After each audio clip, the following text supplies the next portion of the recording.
আমাদের প্রশ্নটি হচ্ছে, আইসিটি শিক্ষক ক্লাসে এইচটিএমএল পড়াচ্ছিলেন। তিনি ছাত্রদের টেবিলটির ফাঁকা ঘরে লোগো ডট জেপিজি চিত্রটি প্রদর্শন সহ সম্পূর্ণ টেবিলটি তৈরির এইচটিএমএল কোড লিখে দেখালেন। মানে এই যে এই ঘরের মধ্যে লোগো ডট জেপিজি লিখে দেখালেন। চিত্র 1। চিত্র 2, তারপর ছাত্রদের নিচের অনুচ্ছেদটির মতো আউটপুট পাওয়ার জন্য এইচটিএমএল কোড লিখতে বললেন। এরও চিত্র 2। তাহলে ক নম্বর প্রশ্ন হচ্ছে সার্চ ইঞ্জিন কি। খ নাম্বার আইপি অ্যাড্রেসের চেয়ে ডোমেন নেম ব্যবহার সুবিধাজনক, ব্যাখ্যা করো। গ নাম্বার ছাত্রদের এইচটিএমএল কোড কেমন হবে তা দেখাও। ঘ নম্বর উদ্দীপকের ফাঁকা ঘরের ছবিটি সংযোজনের ক্ষেত্রে সাবধানতা উল্লেখপূর্বক টেবিলটি তৈরির এইচটিএমএল কোড লেখো। তাহলে ক নাম্বার প্রশ্নের উত্তর হচ্ছে সার্চ ইঞ্জিন কি। সার্চ ইঞ্জিন হচ্ছে গুগল, ইয়াহু, আস্ক, বিং, এগুলো সার্চ ইঞ্জিন। খ নাম্বার আইপি অ্যাড্রেসের চেয়ে ডোমেন নেম ব্যবহার সুবিধাজনক, ব্যাখ্যা করো। প্রত্যেকটা কম্পিউটারের আসলে একটা আলাদা নাম্বার থাকে, এই নাম্বারটা সংখ্যায় থাকে, যেটি মনে রাখা কষ্টকর। কিন্তু ডোমেন নেম এটি মনে রাখা সহজ। যেমন du.ac.bd, ডিইউ একটা ডোমেন নেম, ঢাকা ইউনিভার্সিটির। ডিইউ মনে রাখা খুব সহজ, এজন্য ডোমেন নেম মনে রাখাটা সহজ, আর আইপি অ্যাড্রেসটা মনে রাখাটা একটু কঠিন। এখন গ নাম্বার প্রশ্নটি আমরা লিখতে যাচ্ছি, সেটি হচ্ছে ছাত্রদের এইচটিএমএল কোড কেমন হবে। এই যে এখানে এইটুকুর জন্য কোড লিখতে হবে।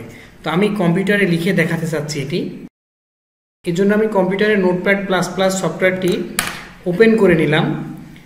তো এখন আমাকে এইটুকু কোড লিখতে হবে, যে কুইক ফক্স। তো এইচটিএমএল কোড খাতায় লিখি আর কম্পিউটারে লিখি, এর জন্য আমাদের লিখতে হয় এইচটিএমএল। এগুলোকে ট্যাগ বলে এবং এই ট্যাগগুলো সব জোড়ায় জোড়ায় থাকে। এইচটিএমএল এর মধ্যে লিখতে হয় হেড, HEAD, হেড। হেডটা জোড়ায় থাকবে এবং এটা ওপেনিং ট্যাগ, এটা এন্ডিং ট্যাগ, শেষেরটাই সামনে স্ল্যাশ চিহ্ন দিতে হয়। হেডের মধ্যে থাকে টাইটেল, TITLE, টাইটেল।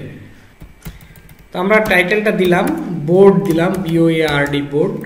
এটুকুই থাক। আমরা এখন প্রশ্নের উত্তরটি লেখার জন্য বডি লিখতে হবে। বডি ট্যাগ শুরু এবং শেষ, এই বডির মধ্যে আমাদের উত্তর লিখতে হবে। তো আমাদের প্রশ্নে দেয়া আছে কুইক ফক্স। যে কোনো ট্যাগ আমাদের শুরু করতে হয় পি ট্যাগ দিয়ে। পি এর শুরু, পি এর শেষ আমরা লিখলাম কুইক ফক্স। এখানে কোনো চিহ্ন আছে কিনা আমাদের এটি দেখতে হবে। কুইক ফক্স, ফক্সের নিচে একটি আন্ডারলাইন দেয়া আছে। তো আমরা ফক্সের নিচে আন্ডারলাইন দেব। আন্ডারলাইন দেওয়ার জন্য আমাদের ইউ লিখতে হয়, ইউ। এইটার শেষে আমাদের লিখতে হবে BR ট্যাগ লিখতে হবে, মানে ব্রেক। এখান থেকে লাইনটা যাতে নিচে যায়। Jump over the lazy dog, আমি এটুকু কপি করে নিলাম। ডগ ওয়ার্ডটা কিন্তু এটা উপরের দিকে আছে, যেমন আমরা A²B² লিখি, অর্থাৎ এটিকে বলে সুপার স্ক্রিপ্ট ট্যাগ। SUP, ডগের শেষে SUP, এবং অবশ্যই লাইনের শেষে BR লিখতে হবে। BR না লিখলে পরের লাইনে যাওয়া যাবে না। আচ্ছা, তারপরে অ্যান্ড দেন ইট ফল, আমি এটুকু কপি করে নিচ্ছি।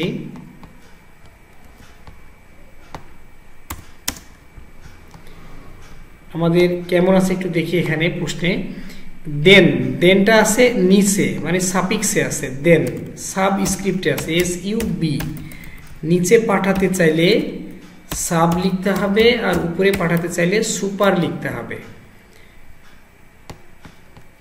ইট ফল, এইটুকু আবার ইটালিক ফরম্যাটে আছে। ইট ফল, তাহলে এর আগে পিছে আই লিখতে হবে। ইট ফল এর আগে। আচ্ছা, এইটুকুই আমরা যদি একটু রান করে ব্রাউজারে দেখি, কুইক ফক্স আন্ডারলাইন আছে, jump over the lazy dog, then নিচে লাইন এসছে ফল। ফলের পরে লাইনের প্রশ্নটা আছে প্রে টু এ লায়ন, এটি আন্ডারলাইন আছে। আন্ডারলাইন থাকলে আগে পরে লিখতে হবে ইউ। আমরা কিন্তু এখানে BR দিইনি, দেখি কোনো সমস্যা হয় কিনা। এই যে একই লাইন হয়ে গেছে, তার মানে BR, প্রের আগে BR লিখলে এটা পরের লাইনে যাবে। কেমন? BR। তো এইটুকুই পরীক্ষার খাতায় আমাদের লিখতে হবে। আমরা একটু রান করে দেখি ব্রাউজারে। এই যে চলে এসছে। তাহলে এইটুকুর জন্য HTML কোড আমাদের পরীক্ষার খাতায় লিখতে হবে এইটুকু। পরের প্রশ্ন, আইসিটি শিক্ষক ক্লাসে HTML পড়াচ্ছিলেন, তিনি ছাত্রদের টেবিলটির ফাঁকা ঘরে logo.jpg চিত্রটি প্রদর্শন সহ সম্পূর্ণ টেবিলটি তৈরির জন্য HTML কোড লিখে দেখালেন। উদ্দীপকের ফাঁকা ঘরে ছবিটি সংযোজনের ক্ষেত্রে সাবধানতা উল্লেখপূর্বক টেবিলটি তৈরি HTML কোড লিখতে হবে। তারপরে এই ঘরের মধ্যে একটা ছবি আনতে হবে। তো এইটুকুর আমরা কোড লিখতে চাচ্ছি, টেবিল আনতে হবে। তো টেবিলের জন্য আমরা কোড লিখব। আমি এইটুকু মুছে দিলাম, নতুন করে লিখছি এখানে HTML শুরু, HTML এর শেষ,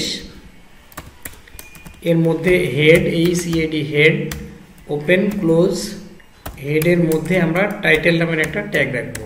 টাইটেলটা আমরা ফাঁকা রাখলাম, টাইটেলের মধ্যে কিছু লিখলাম না। যদি এখানে আনিস স্যার লিখি তাহলে ব্রাউজারে আনিস স্যার শো করবে। বডি ওপেন, বডি ক্লোজ, এর মধ্যে টেবিল নিতে হবে, TABLE টেবিল। টেবিলের বর্ডারটা আমি এখন দিচ্ছি না, আমি একটু পরে দেখাবো বর্ডারটার কাজ কি। টেবিল লিখলাম। টেবিলের এই যে এইগুলোর নাম হলো রো। এখানে একটা রো আছে, দুইটা রো আছে, তিনটা রো আছে, মানে তিনবার আমাদের আর একটা রো, তিনবার আমাদের TR নিতে হবে, 3 সেট TR, মানে একটা করে রো তৈরির জন্য এক সেট করে TR নিতে হবে। এই TR এর মধ্যে আমাদের প্রশ্নে দেয়া আছে AB, তো আমরা লিখলাম TD table data, TDA TDB, এটি আমরা লিখলাম। এখন বি এর মধ্যেকার একটা ব্যাপার হলো এই যে কলামের যে দাগ, এই দাগটা বি এর মধ্যে নাই, ঠিক এই দাগটি। এই দাগটা বি এর তখনই থাকবে না যখন আমরা এখানে লিখব কল স্প্যান, কলামের ক্ষেত্রে COLSPAN, কল স্প্যান, দুইটা কলাম মিলে এটা নাই, এজন্য কল স্প্যান লিখলাম। পরের জন্য TR নিলাম, TR এর মধ্যে লিখতে হবে TD টেবিল ডাটা।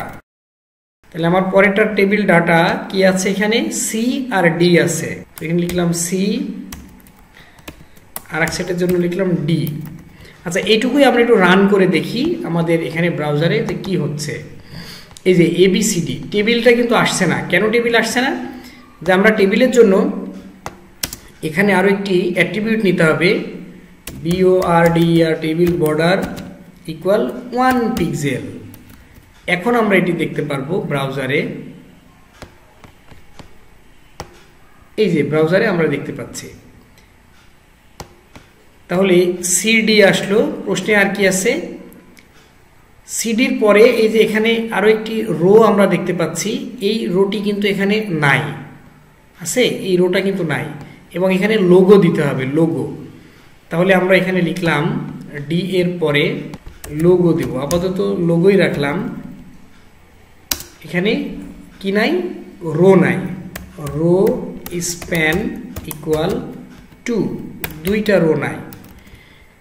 আচ্ছা, লোগোটার পরের জন্য আমরা লোগোতে আমরা ইমেজ নিয়ে আসার জন্য পরে আর একটু কোড লিখব। এখন EF পরের TR টেবিল রো, এটি আমরা রান করে দেখি।